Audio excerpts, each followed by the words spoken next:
O Evangelho de João, capítulo 6. Depois destas coisas, atravessou Jesus o mar da Galileia, que é o de Tiberíades. Seguiu numerosa multidão, porque tinham visto os sinais que ele fazia na cura dos enfermos. Então subiu Jesus ao monte e assentou-se ali com seus discípulos. Versículo 4. Ora, a Páscoa, festa dos judeus, estava próxima. Então Jesus, erguendo os olhos e vendo que grande multidão vinha ter com ele, disse a Filipe: onde compraremos pães para lhes dar a comer? Mas dizia isto para experimentar, porque ele bem sabia o que estava para fazer. Respondeu-lhe Filipe: não lhes bastaria 200 denários de pão para receber cada um o seu pedaço? Um de seus discípulos, chamado André, irmão de Simão Pedro, informou a Jesus: está aí um rapaz que tem 5 pães de cevada e 2 peixinhos. Mas isto que é para tanta gente? Disse Jesus: fazei o povo assentar-se, pois havia naquele lugar muita relva. Assentaram-se, pois, os homens em número de quase 5.000. Então Jesus tomou os pães e, tendo dado graças, distribuiu-os entre eles. E também igualmente os peixes, quanto queriam. E quando já estavam fartos, disse Jesus aos seus discípulos: recolhei os pedaços que sobraram, para que nada se perca. Assim, pois, o fizeram e encheram 12 cestos de pedaços dos 5 pães de cevada que sobraram aos que haviam comido. Vendo, pois, os homens o sinal que Jesus fizeram, disseram: este é verdadeiramente o profeta que devia vir ao mundo. Sabendo, pois, Jesus que estavam para vir com o intuito de arrebatá-lo para o proclamarem rei, retirou-se novamente sozinho para o monte. Sente, por favor. Feche seus olhos, vamos orar mais uma vez.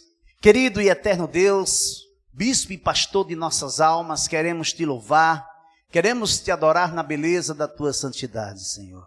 Obrigado pela tua presença, obrigado pelos louvores que foram entoados ao teu nome. Obrigado, Jesus, por ter recebido. Temos plena convicção que tu recebeste o louvor entoado nesta casa para ti, Senhor. Porque esta, senão, casa de oração. Fala conosco, Senhor. Continua a falar conosco. Aplica essa palavra aos nossos corações. Em nome de Jesus. Amém. Eu estou intitulando esta mensagem de A Resposta é Não. Quem é que gosta de receber o não? Quantos não você já recebeu na sua vida? Muitas vezes nos preparamos, nos organizamos e fazemos com que a resposta seja sim, mas em dado momento somos pegos de surpresa recebendo um não. E isso tem frustrado, e isso nos frustra em determinado momento, porque estamos centrados, porque estamos com os olhos fitos na resposta que tínhamos por certa. Mas, quando nós recebemos o não de Deus, mesmo que pareça que este não seja o melhor, ou seja, mesmo que esse não é aos nossos olhos o melhor, com certeza, Deus ao longo do caminho vai nos revelar que o não era com sim pauseado, para que em dado momento nós recebêssemos aquilo que nos é devido. Amém? Não entendo o que faço, pois não faço o que desejo, mas o que odeio. E se faço o que não desejo, admito que a lei é boa. Neste caso, não sou mais eu quem o faz, mas o pecado que habita em mim. Sei que nada de bom habita em mim, isto é, em minha carne, porque tenho o desejo de fazer o que é bom, mas não consigo realizá-lo. Romanos capítulo 7, do versículo 15 ao 18. Precisamos ter em mente que Deus não anula o curso da história. Ou seja, as nossas escolhas é que irão anular o cumprimento dos propósitos elementares da nossa história em nossa vida escrita por Deus. Lembra de Jó? Jó no capítulo 42, no versículo 2, ele vai dizer: sei que tudo podes e nenhum propósito teu se pode impedir. de Deus para o homem jamais se frustrará sequer nenhum propósito. Porém, o homem faz escolhas que aos olhos dele parece bom. Seguimos caminhos que aos nossos olhos parecem caminhos bons, mas que ao final deles, ao cabo deles, são caminhos de morte. Somos sabedores dessa verdade e mesmo assim fugimos, nos esquivamos pelos simples fatos de querermos outra coisa. Então fugimos, desaparecemos, como se Deus não nos visse. Fazemos de conta que Deus não está percebendo. Partimos em direção ao que desejamos. Nos maravilhamos com os sinais, com os prodígios. Queremos o sobrenatural, clamamos pelos milagres e nos esquecemos de servir, de amar, de estender a mão para levantar o caído, para matar a fome do faminto, para oferecer o ombro para aquele que está triste, chorar. Esquecemos de nos alegrar com os que se alegram, de chorar com os que choram. Por quê? Porque estamos focados naquilo que projetamos, naquilo que queremos, naquilo que desejamos. O primeiro aspecto que eu quero ver com você dessa mensagem está no versículo 5. Deixa a sua Bíblia aberta em João, capítulo 6, versículo 5. O primeiro aspecto que eu quero ver é: somos experimentados. Então Jesus, erguendo os olhos e vendo que grande multidão vinha ter com ele, disse a Filipe: onde compraremos pães para lhes dar a comer? Mas dizia isto para experimentar, porque ele bem sabia o que estava para fazer. A questão é, o que Jesus estava prestes a fazer? Jesus, sendo sabedor que ele era o bom pastor, e ao ver que aquele lugar havia muita relva, como se fosse um grande gramado, um campo verde ou verdejante, ele prontamente pergunta para Filipe: onde compraremos pães para lhes dar a comer? Veja que o texto bíblico diz que Jesus faz essa pergunta para experimentar Filipe. Por quê? Porque Jesus sabia que ele estava prestes a fazer. O que era que Jesus estava prestes a fazer? Era matar a fome daquele povo. O que era que Jesus estava prestes a fazer? Era se apresentar na festa de Páscoa. Era se revelar para o povo como sendo o enviado de Deus, como sendo o Messias. Então ele pergunta para Filipe: Filipe, me diga uma coisa, onde nós podemos comprar pães para dar de comida a essa multidão? E o texto diz que ele estava experimentando Filipe. Eu creio que o mesmo acontece conosco, em nossa vida cotidiana. Há momentos que somos experimentados por Deus, ou testados por Deus. A questão é que nós estamos nos acostumando com o provável. De tanto ecoar no mundo, de tanto ouvirmos as vozes que dizem que precisamos provar para viver, pegar para viver, tocar para crer.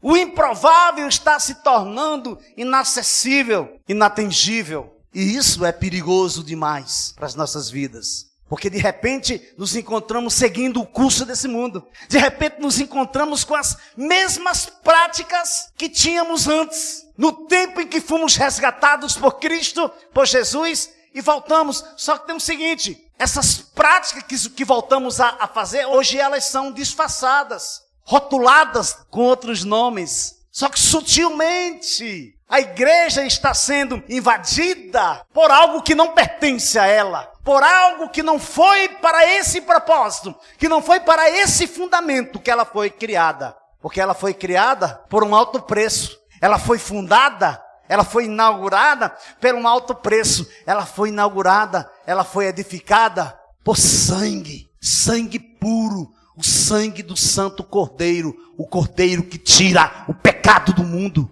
E sorrateiramente estamos trazendo o pecado para dentro da igreja. Sorrateiramente estamos vivendo nas mesmas práticas. Só que hoje temos o rótulo: sou crente, sou evangélico. Mas o que é que nós estamos fazendo, de fato? Por isso que nós estamos nos acostumando com o provável e deixando de lado o improvável. O que é o improvável? O improvável é você crer. O improvável é você andar por aquilo que você não vê. O improvável é você não andar por vista, é você andar por fé. Mas isso é loucura. Isso, para muita gente, é insensatez. Isso não existe. Isso ninguém pode fazer. Mas foi para isso que você foi chamado. E um dia, você creu nisso. Um dia você chorou, um dia você se derramou, um dia você se entregou, um dia você disse sim, porque você acreditava, porque você queria, porque você percebia o agir sobrenatural de Deus vindo sobre a sua vida e lhe tirando do charco de lodo, lhe tirando das trevas que você estava, e você cria. Por que você parou de crer? Abra aí sua Bíblia, 2 Coríntios capítulo 5, versículo 6. Temos, portanto, sempre bom ânimo, sabendo que, enquanto no corpo estamos ausentes do Senhor, visto que andamos por fé e não pelo que vemos. Entretanto, estamos em plena confiança, preferindo deixar o corpo e habitar com o Senhor. O que é que Paulo está dizendo aqui? Que para mim o melhor é morrer. Que para mim o melhor é meus pés estarem na terra, mas meus olhos estarem no céu. Para mim é melhor cogitar das coisas espirituais do que das coisas carnais. Por que isso é perigoso? Porque abrimos a nossa boca e dizemos para Deus: sonda-me, ó Deus, e conhece meu coração, prova-me e conhece as minhas inquietações, vê se em minha conduta algo te ofende e dirige-me pelo caminho eterno. Aleluia. Salmo 139, versículo 23 a 24. Como tem sido sua reação diante do confronto? Ou como você tem reagido quando é confrontado? O que você tem feito? Por favor, seja bem sincero. Olha para cá e seja sincero. Você gosta de ser confrontado? Levanta a mão, por favor. Levanta. Só seu Cícero está dizendo que gosta de ser confrontado. Você foi confrontado essa semana por alguém? Como foi que você reagiu? Não adianta nos escondermos. Não adianta nós tentarmos escapar. Porque em dado momento seremos confrontados. Olha, naquilo que você mais defender, naquilo que você mais falar, naquilo que você mais perseguir, é exatamente onde você irá ser confrontado. A Bíblia diz que a tristeza segundo o mundo gera morte, mas a tristeza segundo Deus gera vida. O que é que isso quer dizer? O confronto segundo o mundo gera morte, mas o confronto segundo Deus gera vida. Eu lembro que uma vez eu estava muito conflitante ou conflitado. Eu estava muito nervoso, eu estava inquieto, eu estava numa celebração. Aí chega um pastor muito querido e diz: isso faz muito tempo, faz mais de 10 anos, nós temos 16 anos de casado. Aí ele chegou para mim e disse: irmão, a pessoa me chamava muito de irmão Rony.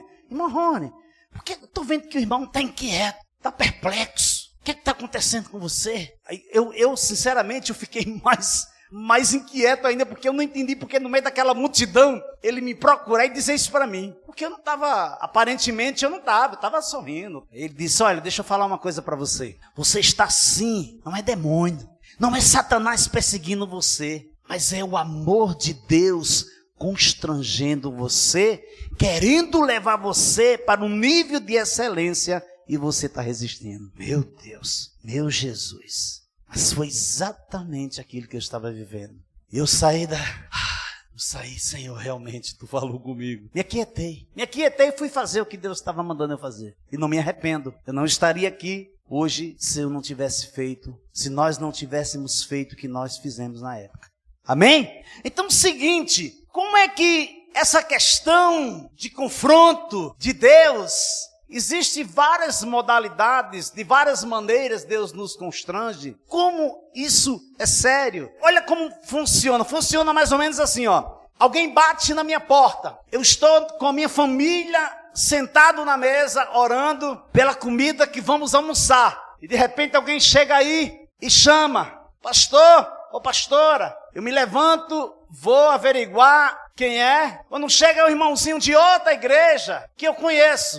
Só que eu não abro o portão para o irmão entrar e fico conversando, ele do outro lado e eu do lado de dentro. E ele começa a abrir o coração dele para mim, contando as suas dificuldades. Eu escuto atentamente, quando ele termina de falar, eu disse, irmão, encosta mais um pouco aqui no portão. Ele encosta e ali eu começo a orar com ele. Começo a apresentar a vida dele para o Senhor e clamo a Deus para que Deus venha com providência sobre a vida daquele irmão. E quando eu digo amém, termina a oração, eu disse, olha, deixa eu dizer uma coisa para ti. Efésios capítulo 3, versículo 20, diz que Deus é poderoso para fazer infinitamente mais do que pedimos ou pensamos, segundo o poder que em nós opera.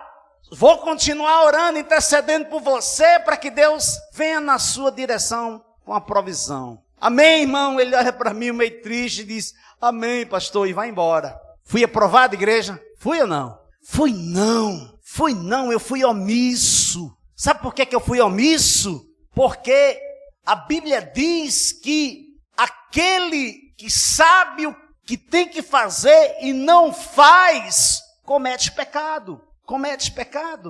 Porque esta não foi a resposta de Filipe. Respondeu Filipe, não lhes bastaria 200 denários de pão para receber cada um pedaço? A resposta de Filipe foi coerente com a situação que levaria à provisão. Então, qual tem que ser a nossa resposta? Qual tem que ser a nossa atitude? A nossa resposta tem que ser coerente com aquilo que Deus está nos apresentando. Você está entendendo, igreja? Amém? O que Deus está apresentando a você? Você tem sido coerente? Ou você tem passado a bola para outro fazer o gol? Veja o que vai acontecer em outro momento. Abra Lucas capítulo 9, versículo 12. Diz assim, mas o dia começava a declinar. Então se aproximaram os 12 e lhes disseram, despede a multidão para que, indo às aldeias e campos circunvizinhos, se hospedem e achem alimento, pois estamos aqui em lugar deserto. A reação dos 12 discípulos não agradou de maneira nenhuma a Jesus, que de pronto lhes deu um comando. Versículo 13. Ele, porém, lhes disse, dai-lhe vós mesmos de comer. Responderam eles, não temos mais que 5 pães e 2 peixes, salvo se nós mesmos formos comprar comida para todo este povo. O que é que Jesus diz? Dá de comida. Alimente você. Sabe o que está acontecendo conosco nos dias atuais?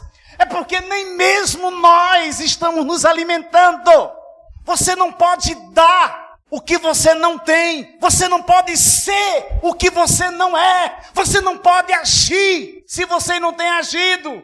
Precisamos despertar para algo que está se apresentando diante de nós. E se não tomarmos cuidados, seremos levados por essa onda. A onda do indiferentismo. Não guardamos mais os princípios da palavra, nos moldamos às condições relativas. É um desastre para todos os que foram separados e santificados, sabia? Eu troco a literalidade da palavra de Deus pelo relativismo. Meu Deus, que perigo estamos correndo. Estamos brincando do faz de conta. De repente, a história da Branca de Neve é verídica, é essencial, porque os princípios da palavra que lhe libertou, que me libertou, que nos libertou, estão indo pelo ralo. Eu tenho dito, dia após dia, desde que essa igreja foi fundada, eu tenho dito, quem quebra princípio é quebrado por ele. Deus não faz acepção de pessoa, mas Deus faz acepção de atitudes. Ah, mas eu fiz aquilo ali, tá tudo bem. Aguarda o tempo. Existe um Senhor do tempo que não atrasa nem chega adiantado. Ele só chega no tempo exato.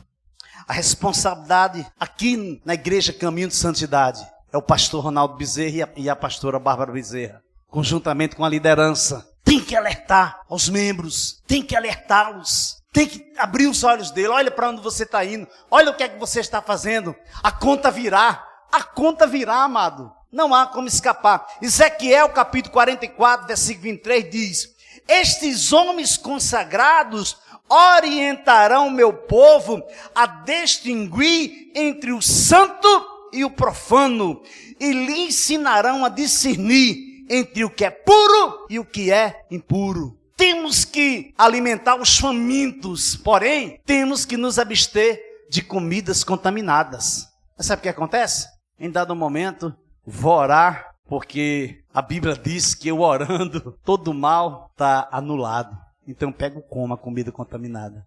O que é luz, é luz. O que é trevas, é trevas. No entanto, quem está em trevas pode vir para a luz, igreja? Pode? Pode ou não pode? Pode sim. Então, quem é luz é luz. A luz pode vir para as trevas? Pode sim. Pode. Deus não vai amarrar o cara, nem Deus vai subjugar ele para ele não ir para as trevas. Se nós cremos no livre-arbítrio, as trevas podem vir para a luz? A pergunta foi essa. Pode. Só que lá no texto de João, Jesus disse que os fariseus não vieram para ele porque eles estavam em trevas. Então eles não queriam que as suas obras malignas fossem reveladas. Porque no momento que a treva vem para a luz, é revelado. Eu estou na luz, estou louvando, estou adorando. De repente eu posso ir para as trevas? Posso, se eu quiser, posso. Porque Deus me dá o livre-arbítrio. Portanto, quem não é por mim, é contra mim. E quem comigo não ajunta, espalha. Quando o espírito imundo sai do homem, anda por lugares áridos, procurando repouso, e não achando, diz, voltarei para minha casa, de onde saí. E tendo voltado, encontra varrida e ornamentada. Então, vai e leva consigo outros 7 espíritos piores do que ele. Entrando, habitam ali. Aí olha que Jesus diz, e o último estado daquele homem se torna pior do que o primeiro. Já pensou? Debaixo do sangue de Jesus Cristo. O espírito maligno que habitava no Ronaldo, no velho homem. O espírito mau, viu? Aí, já pensou se eu toda manhã eu não me prontificar, eu não disser um sim, pegar a minha cruz e seguir Jesus? E se eu disser, não, a partir de hoje eu não quero mais isso. Amado, aquele espírito que está vagando, diz que ele vem, dá uma olhada e vê que a casa ainda está limpa, está ornamentada. O que é que ele faz? Ele vai buscar mais 7, pior do que aquele. Aí olha que Jesus diz, e o último estado daquele homem se torna pior do que o primeiro. É muito sério. Certo dia, um corvo estava pousado no galho de uma árvore, com um pedaço de queijo no bico. Lá estava o corvo em cima da árvore, bem pousudo, com um pedaço de queijo no bico. Ele disse que de repente a raposa vai passando e olha para cima e se depara com aquela cena exuberante, né? Mas que coisa interessante! Encheu a boca d'água, pedaço de queijo. Aí logo a raposa começou a matutar um jeito de se apoderar daquele pedaço de queijo. Aí ele teve uma ideia. A raposa correu para debaixo da árvore, olhou para cima, com essa ideia na cabeça, ela disse, que pássaro magnífico estou avistando nessa árvore. Que beleza radiante. Aí o corvo olha para ela. Que cores maravilhosas. Será que ele tem uma voz suave para combinar com tanta beleza? Aí diz que o corvo encheu-se de vaidade. Ixi, a raposa está falando é comigo. Se realmente ele tiver uma voz suave, assim como essas cores radiantes, é para ele ser proclamado rei dos pássaros. Quando o corvo viu aquilo, ficou tomado de vaidade para mostrar à raposa que sabia cantar. Abriu o bico e soltou um sonoro som. Quando ele disse qual pedaço de queijo, caiu a raposa, pegou o pedaço de queijo e começou a saborear o pedaço de queijo. Olhe, Senhor corvo, estou vindo e comprovando a beleza da sua voz. Muito bonita. Mas uma coisa eu também comprovei, que de inteligente você não é nada. Então cuidado com quem muito elogia. Somos instrumentos. É o segundo aspecto que eu quero ver com você. Versículo 8 de João 6. Um de seus discípulos, chamado André, irmão de Pedro, informou a Jesus: está aí um rapaz que tem 5 pães de cevada e 2 peixinhos. Mas isto que é para tanta gente? Disse Jesus: fazei o povo assentar-se, pois havia naquele lugar muita relva. Assentaram-se, pois os homens em número de quase 5.000. O que você tem em mãos tem alcançado os menos favorecidos? Ou o que você tem retido em suas mãos por achar que é muito pouco para dividir ou compartilhar com o necessitado? Está aí um rapaz que tem 5 pães de cevada e 2 peixinhos. Mas o que é isto para tanta gente? Isso foi o questionamento de André, irmão de Simão Pedro. Qual tem sido o seu questionamento? Você se acha capaz ou incapaz de Deus usar a sua vida como instrumento? Ou você continua olhando para a sua própria necessidade, esquecendo que você foi chamado para alimentar as multidões como um diferencial? Quem provê a comida não é você. O vestuário, a bebida, não é você. Deus te dá dons, Deus te dá talentos para que você se esmere e para que você use, mas com um propósito de alcançar multidões. Havia naquele lugar muita relva, sentaram-se, pois, os homens em número de quase 5.000. Salmo 23, que é muito conhecido, a partir do versículo 1 ao 3, diz assim: o Senhor é meu pastor, nada me faltará. Ele me faz repousar em pastos verdejantes. Leva-me para junto das águas de descanso. Refrigera minha alma. Guia-me pelas veredas da justiça por amor do seu nome. Até que ponto você tem confiado em Deus? Você tem descansado no Senhor? Você tem sido um instrumento nas mãos de Deus? Você tem confiado em Deus ao ponto de desagradar quem quer que seja para agradá-lo? Meu Deus, eu tremi nas bases quando o Espírito Santo falou comigo acerca disso. Você tem coragem de desagradar, seja lá quem for, para agradar o teu Deus? Até mesmo seus próprios filhos. Filhos, pastor, mas por que filhos? Porque falem o que quiser falar, toquem quem quiser tocar, mas nos meus filhos não. Quem beija a boca do meu filho, a minha adoça. Porém, haverá um momento que teremos de confrontá-los, teremos de trazer à memória deles os ensinamentos elementares da fé. Sim, os fundamentos, a base, o caminho que seguimos durante todo um tempo que o ensinamos, disciplinamos, amamos, choramos, nos alegramos e nos abraçamos e cantamos. O tempo passou e eu esqueci. Por quê? Porque eles cresceram. Eles cresceram, agora eles podem tomar suas próprias decisões. E aí, o que fazer? Mas espera aí. Ensina teu filho no caminho para quando for velho não se desviar. O louvor não pode parar, a adoração não pode cessar, o brado de vitória não pode deixar de ecoar, porque somos povo de Deus. Buscai o Senhor enquanto se pode achar, invocai-o enquanto está perto. Deixe o perverso o seu caminho, o iníquo os seus pensamentos. Converta-se ao Senhor, que se compadecerá dele, e volte para o nosso Deus, porque é rico em perdoar. Porque os meus pensamentos não são os vossos pensamentos, nem os vossos caminhos, meus caminhos, diz o Senhor. Porque assim como os céus são mais altos do que a terra, assim são os meus caminhos mais altos do que os vossos caminhos, e os meus pensamentos mais altos do que os vossos pensamentos. Porque assim como desce a chuva e a neve do céu, se para lá não tornam, sem que primeiro reguem a terra e a fecundem, e façam brotar, para dar semente ao semeador e pão ao que come, assim será a palavra que sair da minha boca. Não voltará para mim vazia, mas fará o que me apraz, e prosperará naquilo para que a designei. Isaías 55, versículos 6 ao 11. Conclusão. Está aí no versículo 11 ao 14. Então Jesus tomou os pães e, tendo dado graças, distribuiu-os entre eles. E também igualmente os peixes, quanto queriam. E quando já estavam fartos, disse Jesus aos seus discípulos: recolhei os pedaços que sobraram, para que nada se perca. Assim, pois, o fizeram e encheram 12 cestos de pedaços dos 5 pães de cevada que sobraram aos que haviam comido. Vendo, pois, os homens o sinal que Jesus fizeram, disseram: este é verdadeiramente o profeta que devia vir ao mundo.